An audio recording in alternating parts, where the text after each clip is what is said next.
തെരഞ്ഞെടുപ്പ് കുന്നത്തുമുകളിൽ കുട്ടികൾക്ക് ക്രിക്കറ്റ് ബാറ്റും ബോളും സമ്മാനിച്ച് നിയുക്ത MLA ഗീതാ ഗോപി. കഴിഞ്ഞ നിയമസഭാ തിരഞ്ഞെടുപ്പ് പ്രചാരണത്തിനിടെ സ്ഥാനാർത്ഥിയായ ഗീതാ ഗോപിയോട് കുട്ടികൾ ക്രിക്കറ്റ് ബാറ്റും ബോളും ആവശ്യപ്പെട്ടിരുന്നു. അന്ന് കുട്ടികൾക്ക് നൽകിയ വാഗ്ദാനം പാലിച്ചാണ് ക്രിക്കറ്റ് ബാറ്റും ബോളും നിയുക്ത MLA സമ്മാനിച്ചത്. CPI local secretary PS Ananth, VM Vinod, Arun Ghosh, Subhash, Mohan എന്നിവരും ഒപ്പമുണ്ടായിരുന്നു. തെരഞ്ഞെടുപ്പ് പ്രചരണ വേളയില് ഈ മേഖലയിൽ ഞാൻ സ്വീകരണം ഏറ്റുവാങ്ങാൻ എൻ്റെ സഖാക്കളരികിൽ എത്തിയപ്പോഴാണ് എൻ്റെ പ്രിയ കൂട്ടുകാരെ ഞാൻ പരിചയപ്പെടുന്നത്. സ്വീകരണം കഴിഞ്ഞ് ഞാൻ തിരിച്ച് വണ്ടി കയറുന്ന സമയത്താണ് എന്നെ പിറകിൽ നിന്ന് വിളിച്ചത്.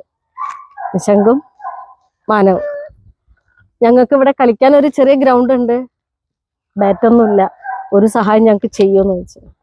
ഞാൻ അപ്പം തന്നെ പറഞ്ഞു ഓക്കെയാണ്, റിസൾട്ട് വന്നു കഴിഞ്ഞാൽ ഞാൻ നിങ്ങൾ ആവശ്യപ്പെട്ട സാധനമായിട്ട് വരും. പക്ഷെ അത് ഫോളോ ചെയ്ത മിടുക്കന്മാരാണ് അവർ. വാക്കുകൾ പ്രകടമാക്കാം, പക്ഷെ അത് യാഥാർത്ഥ്യത്തിൽ എത്തണം അല്ലെ. അതിന് ഞാൻ മാതൃകയാവണ്ടേ.